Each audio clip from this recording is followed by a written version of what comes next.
you got it hit real hard. With me, it was like it was in stages. The first thing that happened was that, interestingly enough, now I've done a lot of research about the obvious Masonic and the religions that these elites worship and the gods they worship and things of that nature. But I was totally in the dark.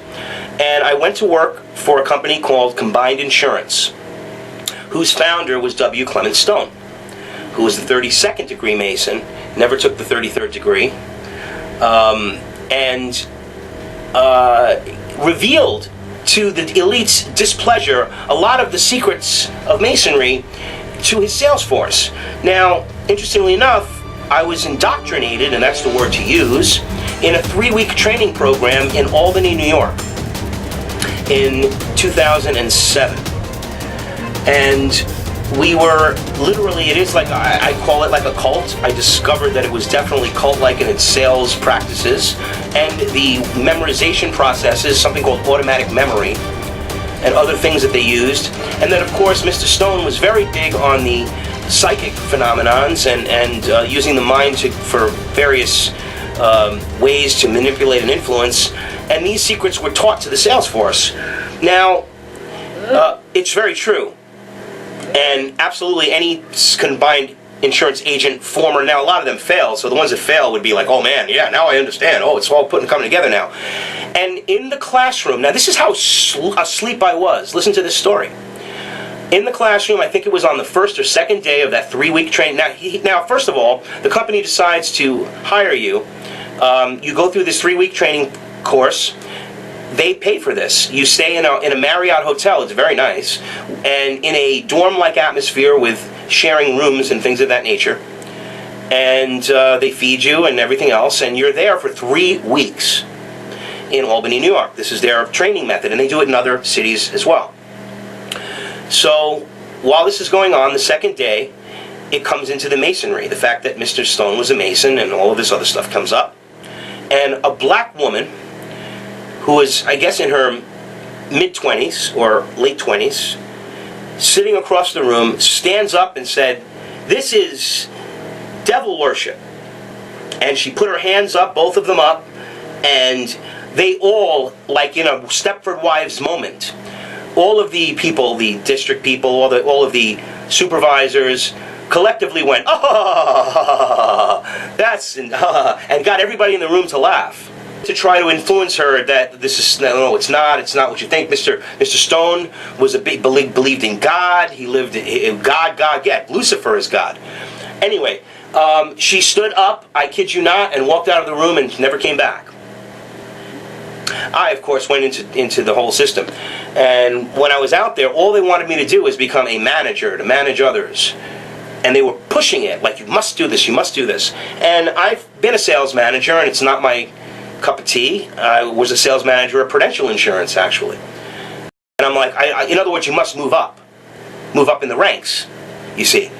So I said no, because you see, I possess some of the talents or some of the abilities that Mr. Stone preaches, or Mr. Stone preached. He died, obviously, which is the 17 essentials for the salespeople. And I had like pretty much like, I don't know, 3/4 of them in just my demeanor or whatever. So they in other words, I was a neophyte that they wished to make an adept, and they gave me a test to get the job. They don't just send you away for 3 weeks.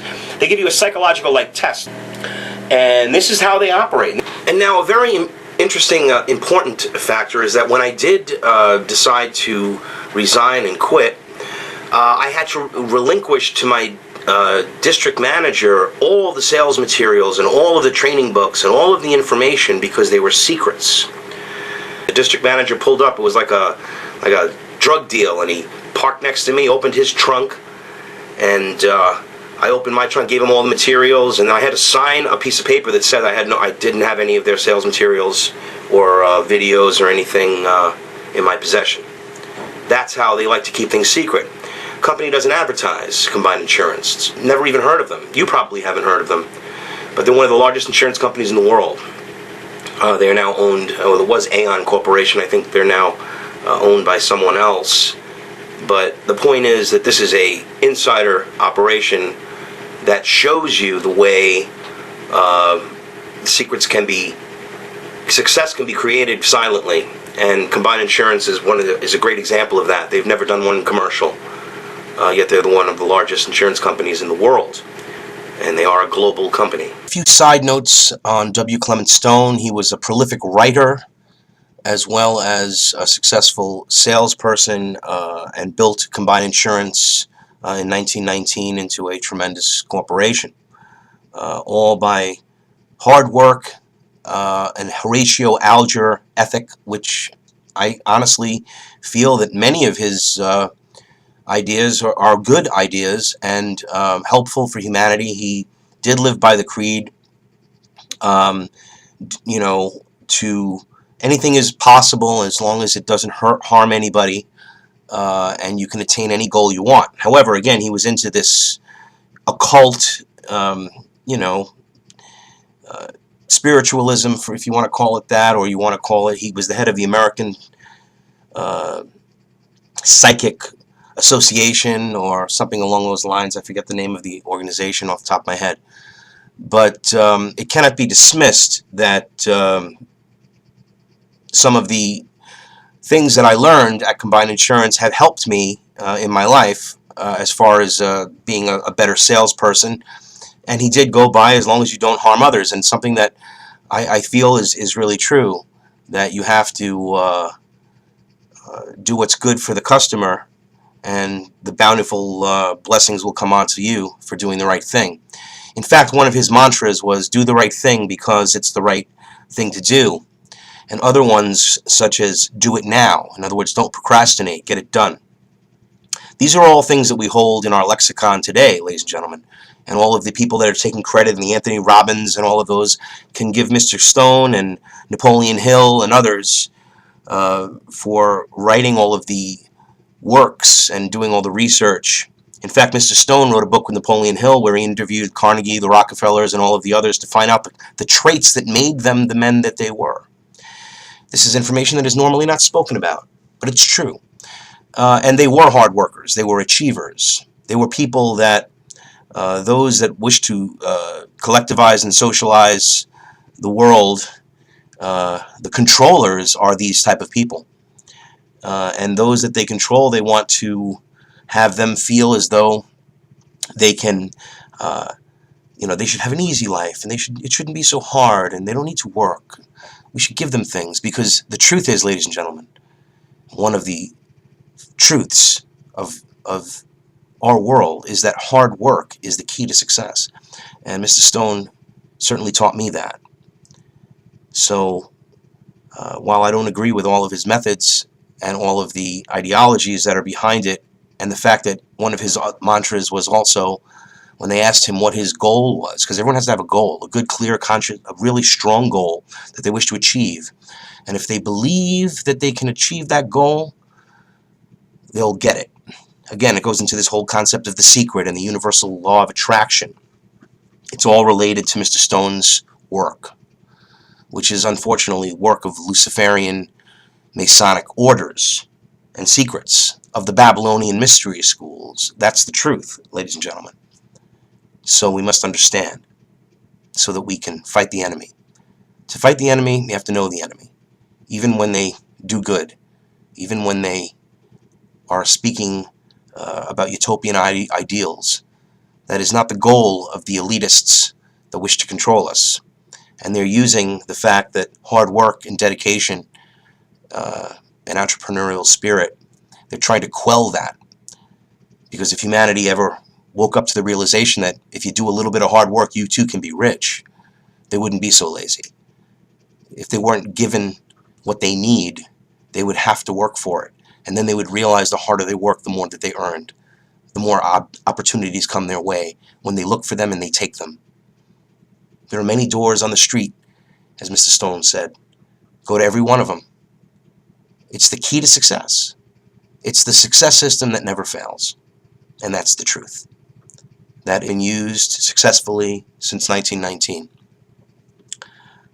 in every industry. The theory created by Mr. Stone has been copied and duplicated and mimicked ever since. That's the truth.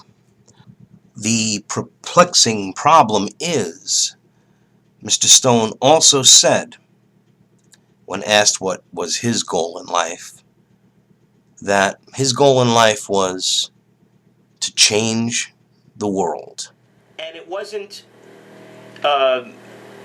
really, anything didn't really come to mind at the time, but while I was away on that 3-week trip, there were 2 nights that there was nothing to do, and I went into the, I went into the room and just watched television, and there was, the first night, there was a movie on by Aaron Russo, called Freedom to Fascism. Oh, okay. And that was where I actually first saw Freedom to Fascism, while I was away on that trip. And also, another night, it might have been the second night or another night during this 3-week period, because it was like, again, indoctrination. Because, Mr. Stone says that to break a habit requires 2 weeks. To break the habits that you have requires 2 weeks. And that was their theory. So if you have a bad habit, you get into the good habit, and within 2 weeks of performing the good habit, you will now be automatically remember or automatically respond to that good habit.